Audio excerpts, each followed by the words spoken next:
సామెతల గ్రంథం 16వ అధ్యాయం. సామెతల గ్రంథం 16వ అధ్యాయం 32వ వచనం మనం కొద్దిసేపు ధ్యానం చేద్దాం. సామెతల గ్రంథం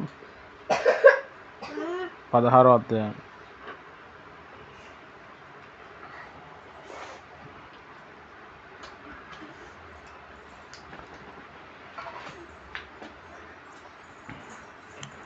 సామెతల గ్రంథం 16వ అధ్యాయం 32వ వచనం. పరాక్రమశాలి కంటే దీర్ఘశాంతము గలవాడు శ్రేష్ఠుడు.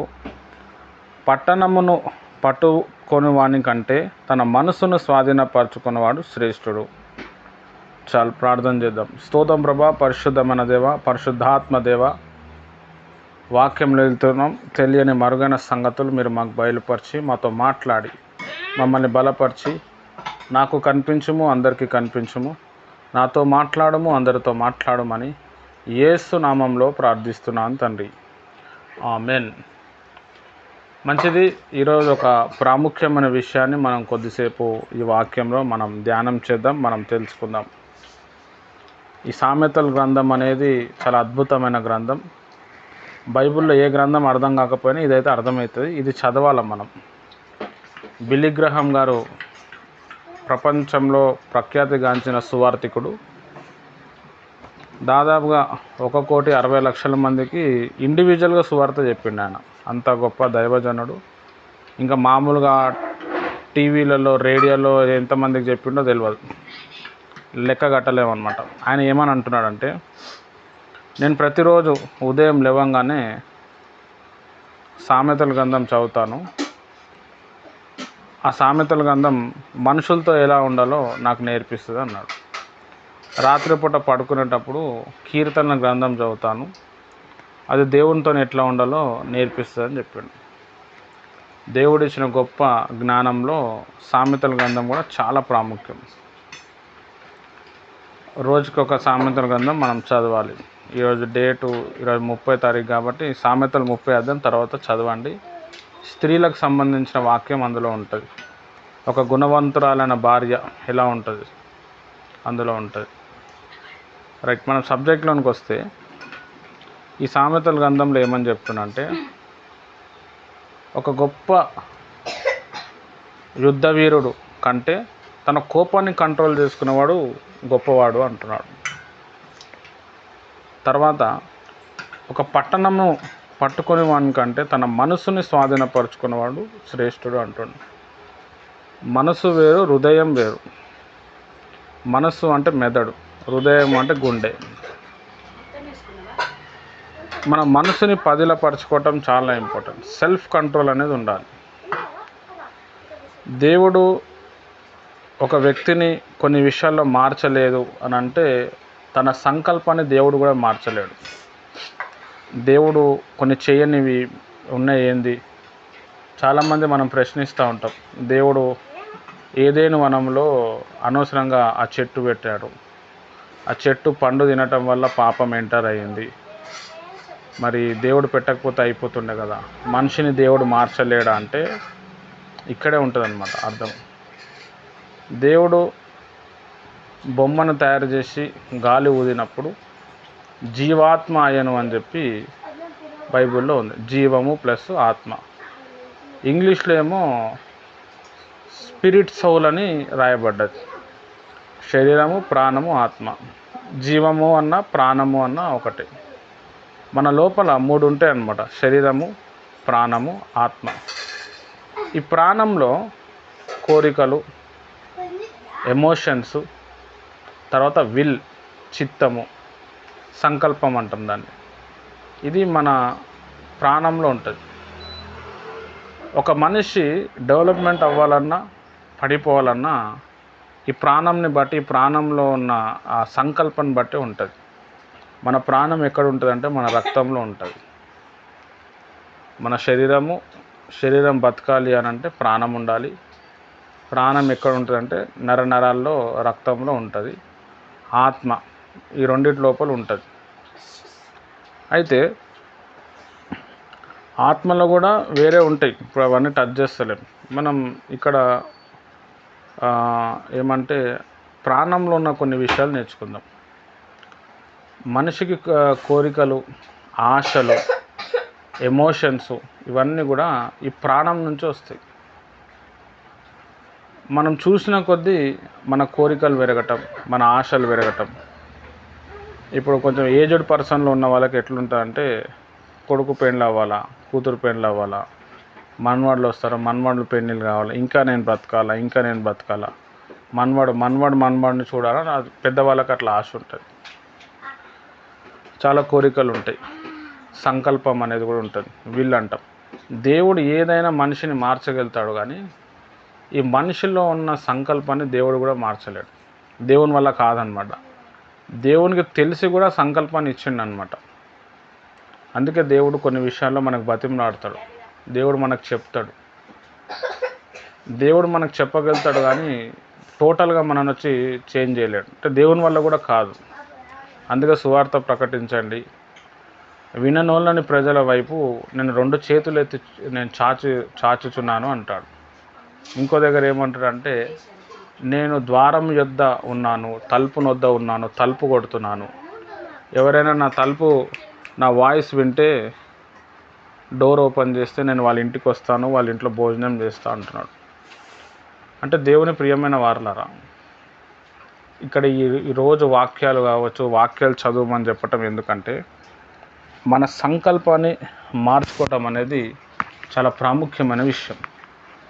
సంకల్పమే చాలా ఇంపార్టెంట్ అన్నమాట. ఈ సంకల్పాన్ని మనం కానీ కంట్రోల్ చేసుకుంటే మనం ప్రపంచాన్ని కంట్రోల్ చేసుకోవచ్చు. ఇక్కడ భక్తుడైన సొలొమోన్ గారు ఏమంటారంటే, తన పట్టణాన్ని కంట్రోల్ చేయటం కంటే తన మనసుని కంట్రోల్ చేయటం గొప్ప విషయము అంటున్నాడు. హల్లెలూయా.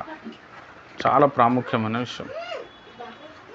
పట్టణంని కంట్రోల్ చేయటం చాలా ప్రాముఖ్యమైన విషయం. సంకల్పం, మన సంకల్పము మనం తీసుకునే విధానం మీదనే ఉంటుంది, మనం ఆలోచించే విధానం మీదనే ఉంటుంది, మనం నడిచే తీరు బట్టి ఉంటుంది, మనకున్న సమాజం బట్టి మనకు ఉంటుంది. అందుకే ప్రభువారు ఏమంటారంటే, మీరు ఏం వింటున్నారో గ్రహించండి అంటాడు. హల్లెలూయా. మనం గ్రహించే దాన్ని బట్టి ఉంటుంది. లోకంలో ఒక సామెత ఏముందంటే, మీ ఫ్రెండ్స్ని బట్టి నీ ఆలోచన ఏందో చెప్పచ్చు అని అంటాడు. ఫ్రెండ్స్ని బట్టి చాలా ప్రాముఖ్యం. ఫ్రెండ్స్ని బట్టి ఎట్లా తెలుస్తుంది బై మెంటాలిటీ అంటే అర్థమైపోతుంది అక్కడ. హల్లెలూయా. చాలా ప్రాముఖ్యమైన విషయం. కాబట్టి దేవుని ప్రియమైన వారలారా, ఇక్కడ మనం ఆలోచిస్తే సంకల్పం అనేది చాలా ప్రాముఖ్యం. హల్లెలూయా. జీవితం మారాలి అని అంటే ఫస్ట్ ఆఫ్ ఆల్ మన ఆలోచనలు మారాలి. ఆలోచన విత్తనం లాంటిది. చెట్టు బాగుండాలి అంటే విత్తనం బాగుంటేనే చెట్టుకి పండ్లు ఇవన్నీ వస్తాయి. అట్లనే మన జీవితం మారాలంటే కూడా చాలా ప్రాముఖ్యమైన విషయం ఏంటంటే మన ఆలోచన విధానం కూడా మారాలి. మనం చేసే ఆలోచనను బట్టి మన భవిష్యత్తు ఉంటుంది, మన ఆలోచనను బట్టి మన జీవితం ఉంటుంది. దేవుడిచ్చిన 9 ఫలాల్లో అందరిలో ఉంటాయి ఫలాలు. ఆ ఫలాలను ఇంకా డెవలప్ చేసుకోవాలి.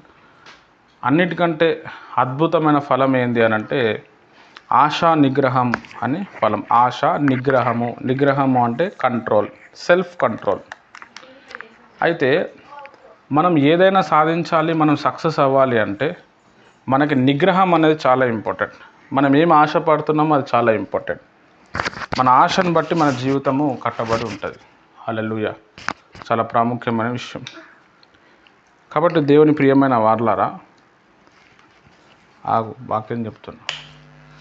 ఇక్కడ మనం ఆలోచించాల్సిన ప్రాముఖ్యమైన విషయం ఏంటంటే మన సంకల్పం అనేది దాన్ని మనం నిలబెట్టుకోవాలి. బాగా బైబిల్ చదవటం వల్ల దేవునిలో ఉన్న సంకల్పాలు కలుగుతాయి. బైబిల్ చదవకపోతే మనము డిస్టర్బ్ అయిపోతాం. హల్లెలూయా. కొంతమంది సక్సెస్ అవ్వటానికి, కొంతమంది ఎన్ని ప్రార్థనలు చేసినా ముందుకు పోకపోవటానికి కారణం ఏంటంటే వాళ్ళ సంకల్పం చాలా ప్రాముఖ్యం. సైతాన్ కూడా ఏం చేస్తారంటే ఈ సంకల్పాన్ని రాంగ్గా మార్చడానికి ప్రయత్నం చేస్తాడు, డిస్టర్బ్ చేయడానికి చేస్తాడు. సైతాన్ కూడా మనల్ని టచ్ చేయలేడు అని అంటే ఈ సంకల్పమే అన్నమాట. విల్ అంటారు ఇంగ్లీష్లో, దాని కరెక్ట్ మీనింగ్ వస్తలేదు నాకు. హల్లెలూయా. ఒక ఆలోచన, సంకల్పం అంటే ఒక కాన్సెప్ట్. నువ్వు సంకల్పం కలిగి ఉంటే నువ్వు ఏదైనా సాధిస్తావని లోకంలో కూడా ఒక మాట ఉంది. కాబట్టి మన జీవితంలో ఈ సంకల్పాన్ని డెవలప్ చేసుకోవాలి. మంచి సంకల్పం కలిగి ఉండాలి. ఇప్పుడు నేను ఎట్లయినా సేవ చేయాలి, నేను ఎలాగైనా బైబిల్ చదవాలి, నేను ఎలాగైనా పాపాన్ని జయించాలంటే నేను ఆపటం ఎవరి వల్ల కాదు, దేవుడు కూడా ఆపలేడు. హల్లెలూయా. మనం ఆలోచన చేసే విధానం, మనకున్న స్థైర్యాన్ని బట్టి లైఫ్ అనేది మూవ్ అవుతూ ఉంటుంది. అందుకే ఇక్కడ ఏమంటున్నా అంటే సెల్ఫ్ కంట్రోల్ అనేది చాలా ఇంపార్టెంట్. ఒక పట్టణాన్ని స్వాధీనపరచుకోవటం కంటే తన మనసుని స్వాధీనపరచుకోవటం మేలు అంటుండు. అట్లనే కష్టము అంటున్నాడు. ఇంకో దగ్గర ఏమంటాడంటే బయట యుద్ధములో గెలవటం కంటే లోపల జరిగే యుద్ధం గెలవటమే మేలు అంటున్నాడు. బయట యుద్ధం చాలా ఈజీ, లోపల జరిగే పోరాటాలు ఉంటాయి కొన్ని. మనసు ఏమో వద్దంటుంది, శరీరం అంటే చేద్దామంటుంది, ఆత్మ ఏమో వద్దంటుంది. ఇవన్నిటి తట్టుకొని మనం ముందుకు పోవాలి. అయితే ఈ సెల్ఫ్ కంట్రోల్ని మనము డెవలప్ చేసుకోవాలి. మన సంకల్పాన్ని మంచి వైపు మనం నడిపించాలి. కొంతమంది ప్రభువుని నమ్మరు కానీ గొప్ప గొప్ప కార్యాలు చేస్తారు. ఇప్పుడు నరేంద్ర మోడీ గారు ఉన్నారు. ఆయన సంకల్పం చాలా గొప్పది, ఆయన ఆపటం ఎవరి వల్ల అవుతలేదు. సీఎం రేవంత్ రెడ్డి గారు ఉన్నారు. జస్ట్ వార్డ్ మెంబర్గా జాయిన్ అయ్యి ఆయన సీఎం పోస్టుకు పోయాడు. ఆయన సంకల్పం చాలా గొప్పది. అసెంబ్లీలో హిందీలో అడిగితే హిందీలో చెప్తాడు, తెలుగులో అడిగితే తెలుగులో చెప్తాడు, ఇంగ్లీష్లో అడిగితే ఇంగ్లీష్లోనే మాట్లాడతాడు. ఎవడేది చెప్పినా అడిగిన దానికంటే కూడా ఎక్కువ చెప్తాడు. ఈ తెలుగు రాష్ట్రాల్లో ఇద్దరే వ్యక్తులు ఉన్నారు మొదట్లోకి వెళ్ళి ఏదైనా చెప్పేది, చరిత్ర చెప్పేది. అంటే ఒకడు చంద్రబాబు నాయుడు గారు, ఇంకొకటి రేవంత్ రెడ్డి గారు. రేవంత్ రెడ్డి గారు కాంగ్రెస్ పార్టీలో లేనప్పుడు కూడా చరిత్ర చెప్పగలుగుతాడు ఆయన. అంటే ఆయనకు అంత సంకల్పము, నేను ఎట్లైనా ఎదగాలి అనే ఒక కసి, దాని మీద ఆయన పోరాటము, ఆయన తెలుసుకున్న జ్ఞానము, ఇదంతా కూడా ఆయనకి తోడ్పడ్డది.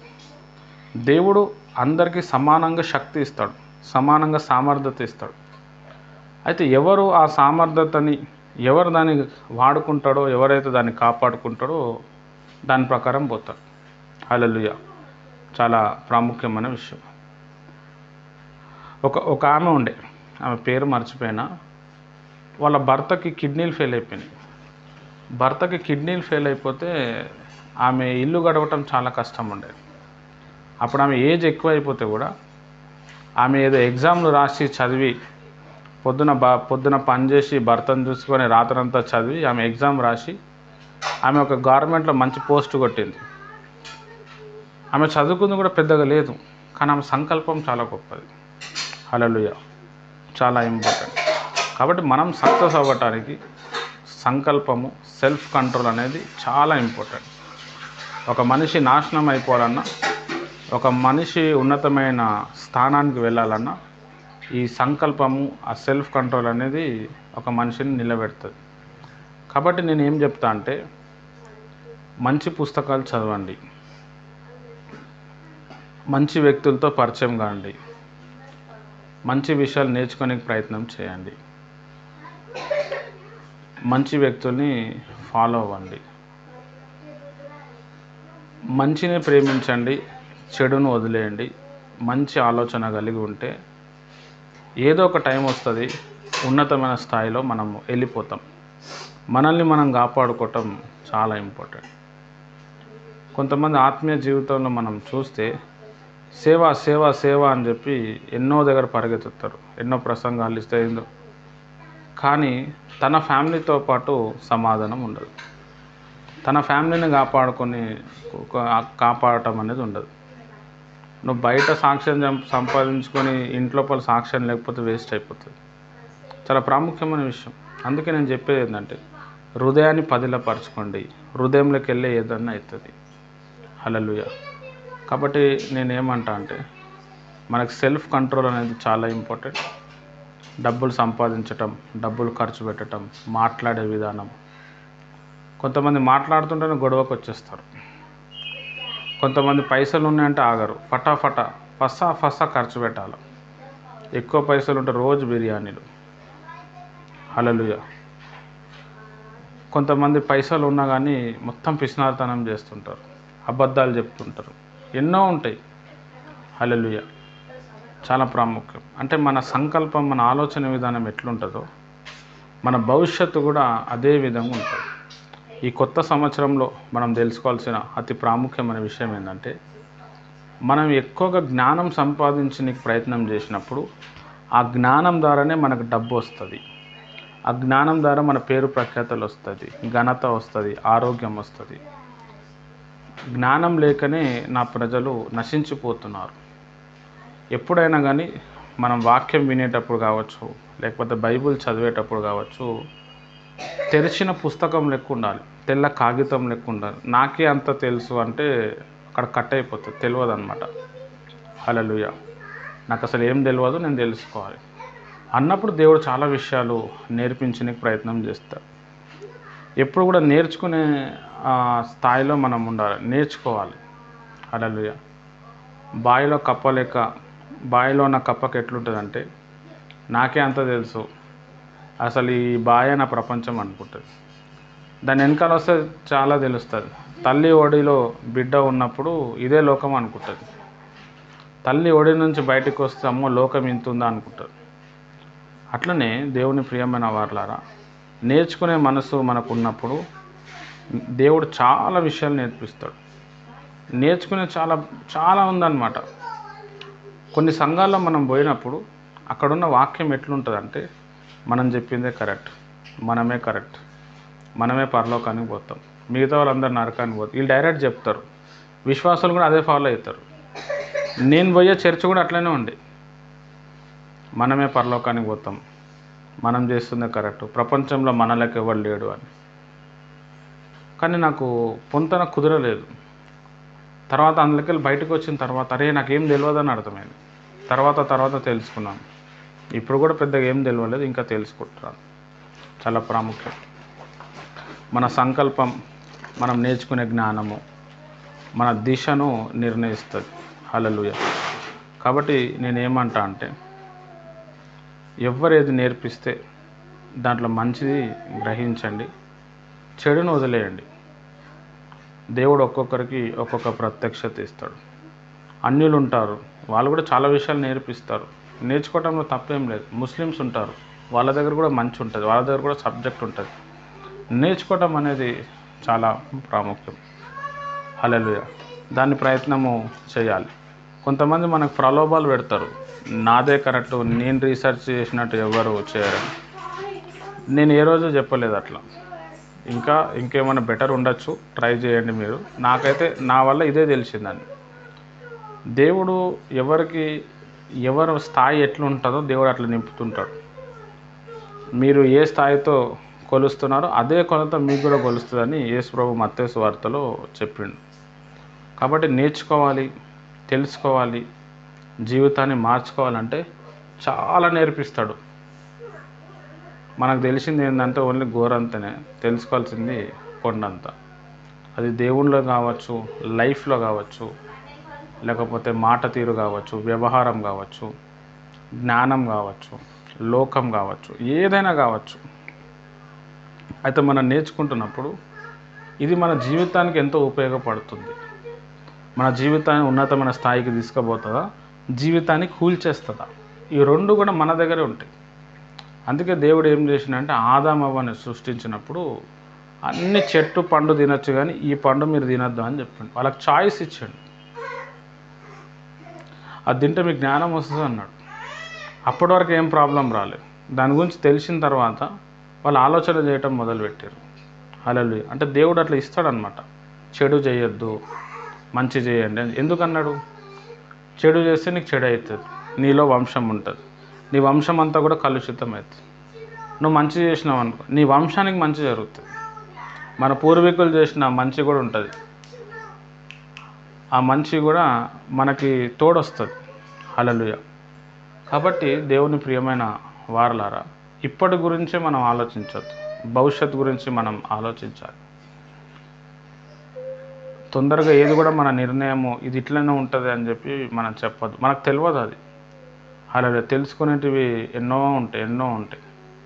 నేను ఒకప్పుడు మా పాస్టర్ గారు, మా లీడరు, ఆయన చెప్పిన విధానం అంతే అనుకుని అట్లనే పోయేటోడిని. అదే కరెక్ట్ అనుకునేటోడిని, అట్లనే ఉండేటోడిని. అదే ఇక సత్యం, ఇక అదే అనుకునేటోడిని. అందులోకి బయటకు వచ్చిన తర్వాత అరే నేను ఏం నేర్చుకోలే అని చెప్పి ఫీల్ అయినా చాలా. అప్పటి నుంచి నేర్చుకోనికి, తగ్గించుకోనికి ప్రయత్నం చేసిన. చాలామంది ఉంటారు, కొంతమంది మనమే కరెక్టు, మనదే కరెక్టు, మనమే పరలోకానికి పోతాం, ఇట్లా ఎన్నో ఉంటారు. హల్లెలూయా. మన గురించి మనం చెప్పటం కాదు, మన గురించి బైబిల్ చెప్పాలి, దేవుడు చెప్పాలి, లోకం చెప్పాలి. హల్లెలూయా. కాబట్టి మన మనసుని మనం కంట్రోల్ చేసుకుందాం. మన జీవితాన్ని ఏదైతే పాడు చేసే విషయాలు ఉంటాయో ఆ చేదు వేర్లను తెంపుకుందాం. దేవుళ్ళు ఎదుగుదాం. ఈ సంవత్సరం దేవునికి జ్ఞానం ఇవ్వమని అడుగుదాం. తెలియని విషయాలు తెలుసుకుందాం. మనం ఎప్పుడైతే మనల్ని మనం ఖాళీ చేసుకుంటామో దేవుడు నింపటం మొదలు పెడతాడు. నాకు అంతా తెలుసు, నాదే కరెక్ట్ అంటే దేవుడు నింపడు, ఆడ ఆగిపోతుంది. అది ఆశీర్వాదమే కావచ్చు, జ్ఞానమే కావచ్చు, ప్రత్యక్షతలే కావచ్చు, ఏదైనా కావచ్చు. హల్లెలూయా. చాలా ప్రాముఖ్యమైన విషయం. కాబట్టి నేనేమంటా అంటే తెలుసుకోనికి ప్రయత్నం చేయండి, ప్రార్థన చేయండి, దాన్ని శోధించండి, తెలుసుకుంటారు. ఆ తెలుసుకున్నది మీకు ఉపయోగపడుతుందా లేదా? ఇప్పుడు నేను నిన్న దినంన ప్రాణబంధకం గురించి చెప్పిన. కొంతమంది మిస్ అయిపోయారు, మంచి సబ్జెక్టు ఓపెన్ అయింది. మళ్ళీ కూడా చెప్తాను. తర్వాత శాపాల గురించి చెప్పినాను. ఇంకా చాలా డెప్త్ ఉంది. అది ఓన్లీ పరిచయమే అనమాట. ఇంకా ఇంట్రడక్షన్లో ఉన్నాం మనం. ఇంకా చాలా చెప్పేది ఉంది, చాలా నేర్చుకునేది ఉంది. హలో, నేను దాని మీద చేస్తున్నాను. అది ఎందుకు చెప్పినాను అని అంటే, నేను ఏదైతే సెలెక్ట్ చేసినానో దానికి నాకు ఉపయోగపడుతుంది. ఇప్పుడు ఆకుపంచర్ ఉన్నది, అది నేను డబ్బులు పెట్టి నేను నేర్చుకున్నాను. ఎందుకంటే నా భవిష్యత్తుని అది కాపాడుతుంది. నన్నే కాదు, నా కుటుంబాన్నే కాదు, నన్ను నమ్ముకున్న వాళ్ళని కూడా అది కాపాడుతుంది. అది నా భవిష్యత్తుకి ఉపయోగపడేది కాబట్టి నేను దాన్ని నేర్చుకోవాల్సి వచ్చింది. నా భవిష్యత్తుకి నేనున్న ఏదైతే ప్లాట్ఫామ్, సేవ అనే ప్లాట్ఫామ్ ఉన్నది కదా, దానికి అవసరం లేదనుకో. ఇప్పుడు బిజినెస్ అనేది ఉంటుంది, బిజినెస్కి సంపాదించే ట్రిక్కులు ఉంటాయి, పైసలు సంపాదించే ట్రిక్కులు ఉంటాయి. నేను అందులో కూడా పోవచ్చు, కానీ నా భవిష్యత్తు అది కాదు. పైసలు సంపాదించాలి అని అంటే నేను ఎన్నో చేయొచ్చు, ఎన్నో క్లాసులు ఉంటాయి, నాకున్న టాలెంట్తో కూడా నేను చేయొచ్చు. అది కాదు నాది. నేను ఎంచుకున్న మార్గం వేరు. ఆ మార్గానికి సంబంధించిన జ్ఞానం అంతా కూడా నేను పొందుకొని నేను కొంతమందినైనా అందులో వెలిగించి దేవుడు పిలిస్తే వెళ్ళిపోవాలి.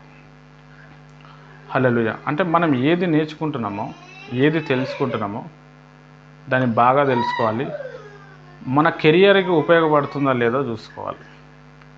దీనివల్ల నా భవిష్యత్తు ఉపయోగపడుతుంది, దీనివల్ల నేను ఇంకా బతకగలుగుతాను, దీనివల్ల నాకు మంచి జరుగుతుంది, దీనివల్ల నా జీవితం మారుతుంది అంటే దాన్ని నేర్చుకోవడం ఉత్తమం. బైబిల్లో సామెతల గ్రంథంలో ఏమని చెప్పిండంటే, సత్యాన్ని డబ్బులు పెట్టి కొనుక్కో అన్నాడు. హల్లెలూయా. నేర్చుకునేటప్పుడు డబ్బులు పెట్టి మనం కొనుక్కోవాలి దాన్ని. అది మనకి అబ్బుతుంది అన్నమాట, ఫలితం తీసుకొస్తుంది. ఫ్రీగా నేర్చుకుంటే దాని వాల్యూ మనకి తెలియదు. కొంతమంది ఫ్రీ అని చెప్పినా కానీ మనం దాని వాల్యూ మనం ఇచ్చేయాలి అక్కడ. చాలా ప్రాముఖ్యమైన విషయం. అట్లా మీ జీవితంలో మీ కెరియర్కి మీకు ఎట్లా ఉంటుందో దాన్ని ఎంచుకొని దాంట్లో జ్ఞానం సంపాదించాలి. ఇప్పుడు నేను విడుదల పరిచర్య చేస్తున్నాను. విడుదల అంటే మంత్రాలు, చేతపొడి గురించి నేను విడుదల చేయాలి. దానికి సంబంధించిన జ్ఞానం పొందుకోవాలి. నాకు ఇంకా లేదు దాని జ్ఞానం, ఇంకా నేను పొందుకోవాలి. దాని గురించి చాలా సబ్జెక్ట్ నేను నేర్చుకోవాలి. అది నాకు ఉపయోగపడుతుంది. అసలు మంత్రాలు అనేటివి ఎలా అటాక్ అవుతాయి, ఎందుకు ఒక వ్యక్తికి మంత్రం నుంచి విడుదల వస్తలేదు, ఏం చేస్తే విడుదల అవుతుంది, ఏం చేస్తే మాంత్రికుడు దేవుని పట్టుకుంటాడు, ఇవన్నీ కూడా నాకు సబ్జెక్ట్ చాలా ఇంపార్టెంట్. స్వస్థతలు అనేటివి ఎలా జరుగుతాయి, ఒక వ్యక్తికి స్వస్థత చేయాలంటే ఈ స్వస్థత చేసే వ్యక్తికి ఉండాల్సిన లక్షణాలు ఏంటి, ఆ స్వస్థత పొందే వ్యక్తి ఎలాంటి లక్షణం కలిగి ఉంటే ఆయనకు స్వస్థత వస్తుంది, చాలా ప్రాముఖ్యం. హల్లెలూయా. సంఘం ఉంది, సంఘం ఎలా కట్టాలి, సంఘం కట్టాలి అంటే నాలో ఉండే వైఖరి ఏంది, నేను వెళ్ళాల్సిన పద్ధతులు ఏంది, నేను చేయాల్సిన కష్టం ఏంది, ఇవన్నీ కూడా నేను తెలుసుకోకుండా నా ఇష్టానుసారంగా నేను పోయినా అనుకోండి 100 సంవత్సరాలు అవుతుంది నేను సెట్ అయ్యే వరకు. అదే నాకు జ్ఞానం ఉండి నేను కొంతమంది దగ్గర జ్ఞానం పొందుకొని కొంతమంది దయ నేను పొందుకుంటే 1 సంవత్సరంలో నేను సెటిల్ అయిపోతాను. నేను ఎగ్జాంపుల్గా తూకీగా చెప్తున్నాను అనమాట. కాబట్టి దేవుని ప్రియమైన వారలారా, ఇవన్నీ కూడా దేవుడిని అడగాల. ప్రభువా నాకు ఇది ఇప్పుడు ఆక్యుపంచర్ నేర్చుకోవాలని ఎప్పటి నుంచో ఆశ ఉండే. దానికోసం ప్రేయర్ కూడా చేసిన, యూట్యూబ్లో సెర్చ్ కూడా చేసిన. దాని తర్వాత కొంతమందిని కలిసినాను, వాళ్ళు కూడా ఫోన్లు చేశారు, వాట్సాప్ మెసేజ్ పెట్టారు. గంటకు 1000 రూపాయలు మీరు చెల్లిస్తే మేము నేర్పిస్తాం, మెటీరియల్ తీసుకొస్తాం, మీ ఇంటికానే నేర్పిస్తాం అన్నారు. గంటకు వాళ్ళు ఎంత నేర్పిస్తారో ఏమో, గంటకు 1000 రూపాయలు ఏడు నుంచి కట్టాలా, ఇవన్నీ ఆలోచించినాను. తర్వాత మా సారే నేర్పించడం మొదలుపెట్టిండు, కొన్ని నేర్చుకున్నాను. ఫస్ట్ వ్యక్తి నేనే అనమాట. ఆయన పాంప్లెట్ తీసి లోపల పెట్టిండు, ఒక పాంప్లెట్ కింద పడిపోయింది, అది నలిగిపోయింది, నాకు దొరికింది. సార్ ఇది చేస్తారంట కదా, నేను జాయిన్. ఫస్ట్ పేరే నేను ఇచ్చిన అనమాట. ఆల్రెడీ నాకు సంకల్పం ఉండే, నేను నేర్చుకోవాలనుకున్నాను. మనకు ఒక సంకల్పం ఉన్నప్పుడు, మనం వెళ్తూ ఉన్నప్పుడు మనకు కావాల్సిన కంటెంట్ ఒక పుస్తకంలో దొరికేస్తుంది, యూట్యూబ్లో దొరికేస్తుంది, లేకపోతే ఆ టీచరే మన దగ్గరకు వస్తాడు, ఏదో ఒకటి జరుగుతుంది. అట్లా కాకుండా మనం వ్యర్థంగా మన జీవితాన్ని మనం కొనసాగిస్తే వేస్ట్ అయిపోతుంది. అందుకే బైబిల్ ఏమంటాడంటే, మీరు ఏది వింటున్నారో గ్రహించండి అన్నాడు, ఏది చూస్తున్నారో గ్రహించండి అన్నాడు. శరీరానికి కన్ను దీపమై ఉన్నది అన్నాడు. ఈ కన్ను పోతే మనిషి చీకట్లు ఎట్లయితే వెళ్ళిపోతాడో అట్లనే మన కంటిని కాపాడుకోవటం చాలా ఇంపార్టెంట్. ఒక కన్ను ఏం చేస్తుందంటే మనలో మంచిని నాటుతుంది, చెడుని నాటుతుంది. కళ్ళు మాట్లాడుతాయి. ఒక వ్యక్తి మాట్లాడుతున్నప్పుడు ఆయన కళ్ళు చూడాలి. ఆ కన్ను చూసినప్పుడు మనం ఆయన లోపల, ఆయన స్పిరిట్ లోపల మనం కొన్ని విత్తచ్చు, లేకపోతే ఆయన లోపల కొన్ని విషయాలు తీసేయచ్చు, ఆయన స్టడీ చేయొచ్చు. జస్ట్ ఓన్లీ కన్ను బొమ్మలే, కంటి కలర్, కన్ను చూసే వ్యవహారం, కంటి చూపు, కంటి సైజుని బట్టి మనిషిని మనం మొత్తం కూడా చెప్పచ్చు. పోలీసు వాళ్ళు మనిషిని చూడంగానే వాళ్ళు చెప్తారు, వాళ్ళు ఎక్స్పర్ట్ అయిపోతారు. ఆ కళ్ళు, ఆ దొంగతనం చేసిన మాటలు, అబద్ధాలు చేసిన మాటలు, ఆ కళ్ళు చెప్పేస్తే అబద్ధం చెప్తుండో దొంగతనం చేస్తుండో. స్కాన్ చేయటం అవసరం లేదు, రీసెర్చ్ చేయటం అవసరం, చూసే చెప్పేస్తారు వాళ్ళు. అలా దాంట్లో వాళ్ళు ఎక్స్పర్ట్ అయిపోయారు. పోలీస్ ట్రైనింగ్ చేస్తే కూడా ఆ క్రిమినల్ సైకాలజీ అని ఒక సబ్జెక్ట్ ఉంటుంది. దాంట్లో క్రిమినల్స్ని ఎలా పట్టుకోవాలా, ఎలా పట్టుకొని సత్యాలు వాళ్ళకి బయలుపరచాలా.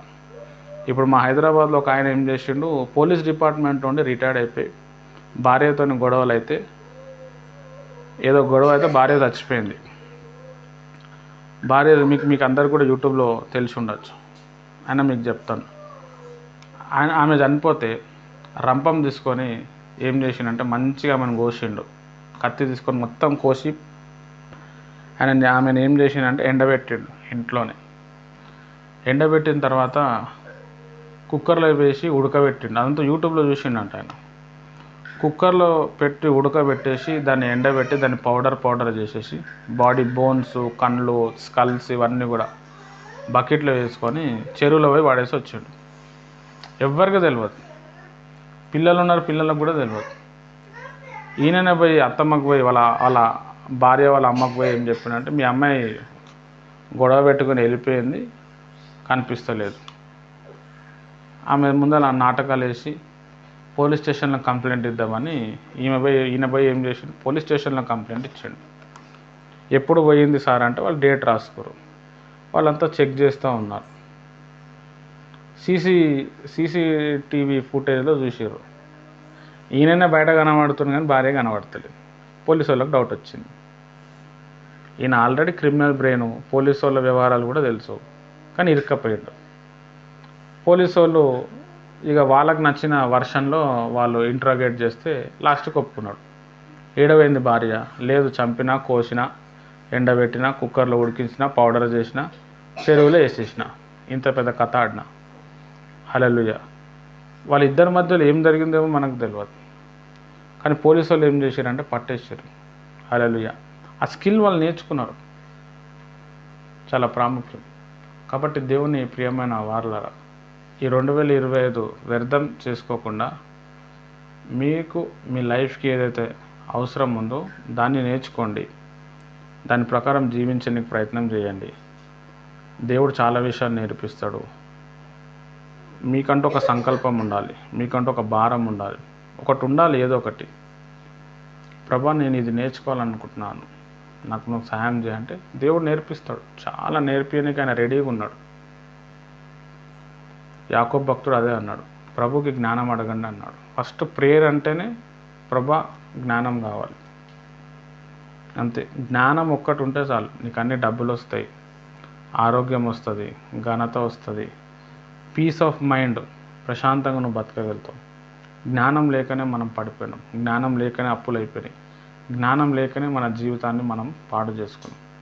ఇవన్నీ దేవుడిని అడిగితే దేవుడు ఇస్తాడు. దేవుడు ఇచ్చిన తర్వాత ఇది నా భవిష్యత్తుకు ఉపయోగపడుతుందా లేదా? భవిష్యత్తుకు ఉపయోగపడుతుంది, నేర్చుకోనికి ప్రయత్నం చేయాలి. మనకి నేర్చుకోవాలని ఆశ ఉన్నప్పుడు ఒక్కసారి నేర్చుకుంటే చాలు, అది మైండ్లో కూర్చుంటుంది, ఒక స్పిరిట్లో, మన ఆత్మలో కూడా అది కనెక్ట్ అవుతుంది, అది గుర్తుండిపోతుంది. ఎవరో బలవంతం పెడుతురు, ఆయన ఏమనుకుంటాడేమో అని చెప్పి నేర్చుకున్నాం అనుకో, ఆ టీచర్ టైం వేస్ట్ అవుతుంది, నేర్చుకున్నందుకు మన టైం వేస్ట్ కూడా అవుతుంది. అందుకే మనం ఇప్పుడు డిగ్రీ, ఇంటర్మీడియట్, 10th ఇవన్నీ చదివాం, ఇవన్నీ గుర్తుండవు. ఎందుకంటే ఆ టీచర్ చెప్పినందుకు, తల్లిదండ్రులు చెప్పినందుకు చదువుకున్నాం. అట్లా కాకుండా ఇష్టంగా మనం దాన్ని కోరుకొని చదివినప్పుడు ఏమవుతుందంటే అది మైండ్లో కూర్చుంటుంది ఒక్కసారి. అందుకే ఇష్టంతో పని చేయాలంటారు, ఇష్టంతో నేర్చుకోవాలంటారు. ఇప్పుడు డ్రైవింగ్ ఉంటుంది, ఒక్క రోజులో డ్రైవింగ్ నేర్చుకోవచ్చు, వారం రోజుల్లో నేర్చుకోవచ్చు, నెల రోజుల్లో కూడా నేర్చుకోవచ్చు. కొంతమందికి నెల పడుతుంది నేర్చుకునే వరకు, కొంతమందికి వారం పడుతుంది, కొంతమందికి 2 రోజుల్లో నేర్చేసుకుంటారు. ఇష్టం, ప్యాషన్, నేర్చుకోవాలనే తీవ్రత ఉంటుంది, వస్తుంది. మా అమ్మ ఏమనుకుంటుందో, మా నాన్న చదివించిండు, ఫీజు కట్టిండు, ఇది నేర్చుకోవాలి కదా, మా ఆయన ఫీజు కట్టిండు నేర్చుకోవాలి కదా అంటే అది అట్లనే ఉంటుంది. కాబట్టి మన సంకల్పంని మనం మార్చుకోవాలి, దేవుని సాక్షిగా మనం ఉండడానికి ప్రయత్నం చేయాలి, దేవుణ్ణి కూడా అడగాలి, మనల్ని మనం సెల్ఫ్ కంట్రోల్ చేసుకోవాలి. మనలో ఏదైతే చేదు వేరులు ఉంటాయో, ఎక్కువసేపు పడుకోవటం, లేట్ అవర్స్లో అన్నం తినటం, ప్రతిదాన్ని విమర్శించటం, నాకే అంత తెలుసని మాట్లాడటం, వినలేని మనసు ఉంటుంది, నాకు నువ్వేం చెప్పక నాకు అంత తెలుసు, ఇలాంటివి మనం వదిలేసేసుకోవాలి. ఇంకా నా కెరియర్కి ఇంకా ఏం నేర్చుకోవాలి, ఈయన ఇట్లా ఎందుకు చెప్పిండు, అది ఏది కరెక్ట్, ఏది సత్యం, తవ్వాలి, నేర్చుకోవాలి, ప్రయత్నం చేయాలి. మనం ఏది నేర్చుకున్నా కానీ అది 10 మందికి ఉపయోగపడాలి, లేకపోతే వేస్ట్ అయిపోతుంది. 10 మందికి ఉపయోగపడనేది మనం ఏదైనా నేర్చుకుంటే అది నేర్చుకుంది కూడా దండగానే వేస్ట్ అయిపోతుంది, అదేం ఉండదు మన దగ్గర, మర్చిపోతాం, పైసలు వేస్ట్, దండగా ఏముండదు. కాబట్టి దేవుని ప్రియమైన వారలారా, 10 మందికి ఉపయోగపడేది మనం నేర్చుకోవాలి. తర్వాత దేవుని దగ్గరికి వెళ్ళి తెలుసుకోవాలి. ఇప్పుడు దేవుని సేవ చేయాలనుకుంటున్నారు, సేవకు సంబంధించిన ట్రైనింగ్ ఉంటుంది, జ్ఞానం ఉంటుంది, అది నేర్చుకోవాలి. పాస్టర్గా పనిచేయాలనుకుంటున్నాను, టీచర్గా పనిచేయాలనుకుంటున్నాను, ఆ సబ్జెక్టులు నేర్చుకోవాలి. సంఘంతో ఎలా ఉండాలి, సంఘాన్ని ఎలా భరించాలి, ఎలా సహించాలి. సువార్త చేయాలనుకుంటున్నా, సువార్త ఎలా చేయాలి, సువార్తల రకాలు ఏంది, ఇవన్నీ కూడా మనం తెలుసుకోవాలి. దాని మీద తపన ఉండాలి, అన్నిటికంటే ముఖ్యం దాని మీద కొంచెం అవగాహన ఉండాలి, ప్రార్థన ఉండాలి. ఇవన్నీ మన చేతికి ఒకరోజు దొరుకుతాయి. అది పట్టుకొని మనం ప్రేమ కలిగి దాని మీద కష్టపడితే దేవుడు కూడా మనల్ని ఆశీర్వదిస్తాడు. దాని ద్వారా మనకి 10 మందికి ఉపయోగపడుతుంది, మనకు కూడా ఉపయోగపడుతుంది. మన జీవితము సస్యశ్యామలంగా ముగించబడుతుంది. మంచిది, దేవుడి మాటలు దీవించునుగాక. ఈరోజు సాయంత్రం 5 గంటలకు మనం కలుసుకుందాం. Thank you. ప్రార్థన చేసుకుందాం.